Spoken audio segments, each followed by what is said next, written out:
Saludos a todos y esperando que se encuentren muy bien. Vamos a empezar este video, el cual pretende hacer algunas aclaraciones sobre las mediciones que se pueden efectuar en un circuito que es sometido a la presencia de una fuente de corriente alterna.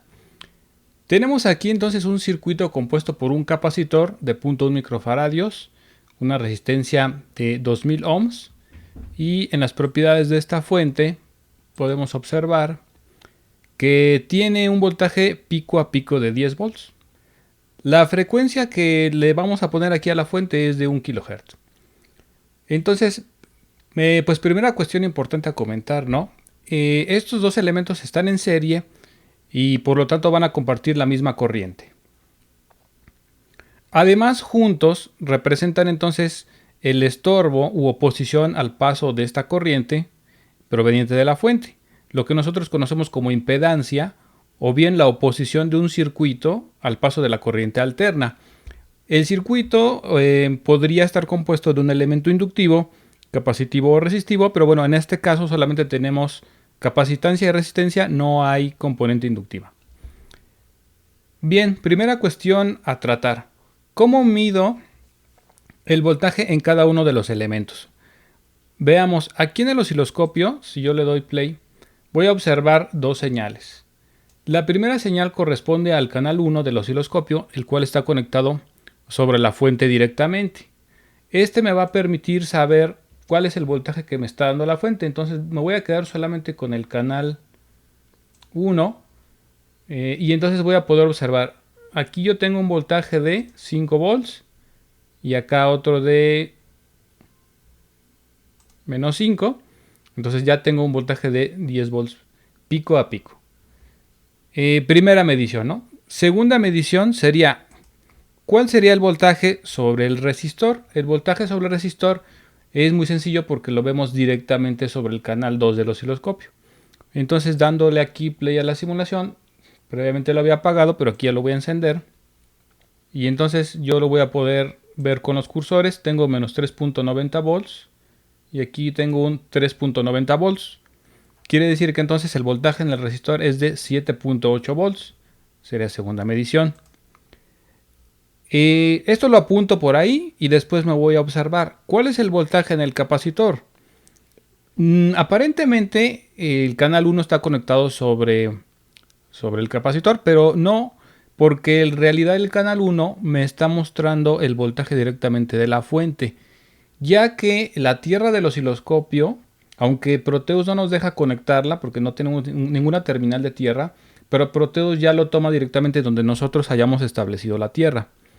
De todos modos, si esto fuera un osciloscopio real, los caimanes negros de los conectores BNC o bien de la punta del osciloscopio deben de estar aquí, a donde está representado el circuito. Las dos tierras de los dos canales. Entonces, para medir el voltaje del capacitor sin desconectar nada, lo que vamos a hacer es un proceso muy sencillo. Sabemos que la caída de tensión sobre el resistor más la suma de caída de tensión sobre el capacitor es igual a la de la fuente. Entonces lo que vamos a hacer es, al voltaje de la fuente, le voy a restar el voltaje del resistor y por lo tanto me va a quedar el voltaje del capacitor, sin desconectar nada. ¿Cómo vamos a hacer esto? Miren, muy sencillo. Le vamos a dar aquí al simulador y vamos a ponerle aquí que voy a hacer que se sumen los dos canales. Entonces acá tengo la opción. El canal 1 me dice, mira, puedes puedes sumar el canal A más el canal B. Entonces le voy a dar esa opción. Como ven, se hizo más grande la señal. Claro, porque es la suma de los dos canales. Ahora lo que voy a hacer es a el voltaje del resistor le voy a poner un signo menos, lo que equivale a restarlo. Para esto entonces el canal 2 me voy a ir a la opción de invertir y con eso es como si le colocara un signo menos. Entonces en realidad el voltaje que me queda es el de la fuente menos el del resistor y entonces ese ya me permite observar directamente el voltaje del capacitor y con los cursores pues lo puedo medir, ¿no? En este caso 310 y el mínimo en otros 310 volts, entonces 620. Entonces apunto por ahí. El voltaje entonces en el capacitor es de 6.2 volts. Estas funciones de sumar e invertir están disponibles en todos los osciloscopios reales. En el osciloscopio digital habría que buscar el menú donde nos vamos al de canal 2, que usualmente es apretando el botón del propio canal y buscando donde diga invertir. Y en el osciloscopio analógico usualmente tenemos la palanca principal donde vemos canal 1, canal 2, los dos al mismo tiempo y la suma.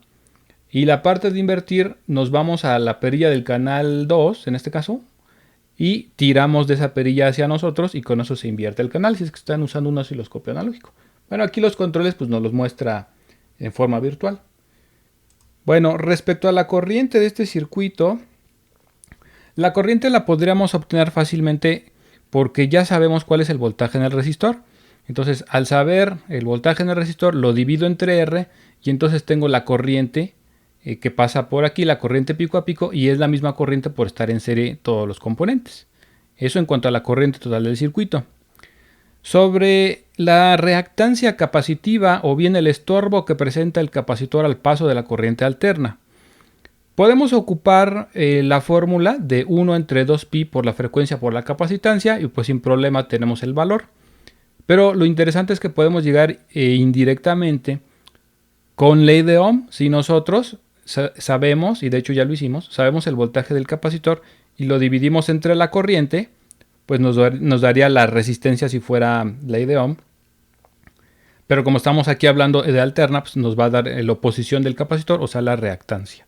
Entonces por ley de Ohm, voltaje entre corriente nos daría la reactancia del capacitor.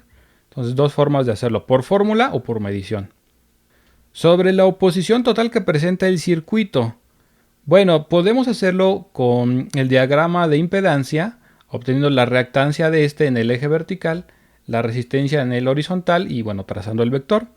También se puede mediante ley de Ohm. El voltaje total, pues es el que me está proporcionando la fuente, mismo que vemos en el canal 1. Ya lo habíamos apuntado por ahí, teníamos que era de 10 volts pico a pico. Mientras que la corriente, por ser la única que existe en el circuito, también la determinamos ya que es la que de hecho pasa por R1 porque sabemos cuánto vale la caída de tensión sobre R1 y sabemos que esto es de 2000 ohms. Cabe mencionar que lo mejor o las mejores mediciones se obtienen cuando ustedes miden realmente si son 2000 ohms o si son 1990 y tantos ohms. Es mejor hacer la medición real, ¿no? Otra cuestión relevante, la medición del ángulo de fase o desfase. Bueno, vamos a ver. Le voy a dar aquí play. Ya le quito el modo invert, esto ya lo ocupé, ya voy a restablecerlo sus condiciones iniciales para poder ver las dos señales. Ya que tengo aquí las dos señales, observen que una está delante de la otra. Bueno, entonces para medir el ángulo de fase tengo que tomar la diferencia entre una y otra. Entonces voy a, por ejemplo, a poner el punto más alto de esta señal, por ejemplo aquí, y me voy a ir a otro punto más alto en esta señal. Por ejemplo aquí, parece que estoy en la parte más alta de la señal. Vamos a ver. Sí, aparentemente aquí dejé los cursores en las partes más altas de la señal. Entonces esta me dice que empieza la cuenta en 150 microsegundos y está en 255 microsegundos. Entonces lo que importa aquí es ver el diferencial de tiempo que existe entre la parte más alta de una señal y la parte más alta de la otra. Entonces dicho diferencial corresponde a 105 microsegundos. Para saber cuánto tiempo son los 360 grados de la señal, lo puedo medir. Entonces voy a tratar de ubicar aquí las partes más altas con alguna línea de referencia. Y voy a empezar, por ejemplo, voy a tomar la amarilla que es la de la fuente. De todos modos ustedes ya pueden intuir ¿cuánto dura el periodo de esta señal? Porque desde un principio establecimos que es de 1 kHz, pero aquí lo voy a tratar de dejar estable. Entonces busqué la parte más alta de la señal amarilla y la parte más alta del siguiente ciclo para saber el diferencial de tiempo en el cual tarda en volverse a repetir la geometría. Entonces el diferencial de tiempo en la señal sería menos 750 microsegundos desde la referencia 0 y aquí tenemos un más 250. El diferencial total son 1000 microsegundos, o lo que es lo mismo, 1 milisegundo. Que es lo mismo que nosotros ya sabíamos, porque sabemos que esta señal es de 1 kHz y entonces el periodo pues va a durar 1 milisegundo. Entonces aquí ponemos 1000 microsegundos son 360 grados de la señal. Entonces, por regla de 3, vamos a hacer el cálculo. 360 por 105 entre 1000.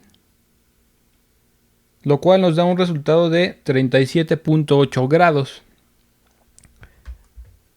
O sea que este resultado lo pondremos aquí, ya sabiéndolo. 37.8. Y este es el desfase de la señal, 37.8 grados. Otra cuestión relevante aquí, ¿no? Sería la interpretación entonces. Como se ven las dos señales, obviamente se observa que la azul está delante de la amarilla. Entonces, esta señal azul me está representando el voltaje en R1, porque el osciloscopio pues no puede medir corriente, mide voltajes. Sin embargo, sabemos que la corriente sobre un resistor está en fase con su voltaje. Por lo tanto, al ver la fase de este voltaje, ya estamos viendo de hecho la fase de la corriente. Entonces aquí, ¿qué es lo que ocurre primero? Se adelanta la corriente al voltaje.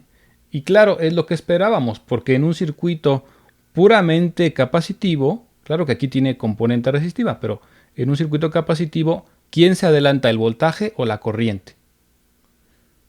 Pues la corriente se adelanta al voltaje. Si aún les causa un poco de confusión, recuerden que pueden usar esta frase, la frase Ellie de Eismann. Entonces, ¿por qué usamos esta frase de Ellie de Eismann? Porque es muy fácil acordarnos quién se adelanta a quién. La I, estoy seguro que a ustedes les recuerda la corriente.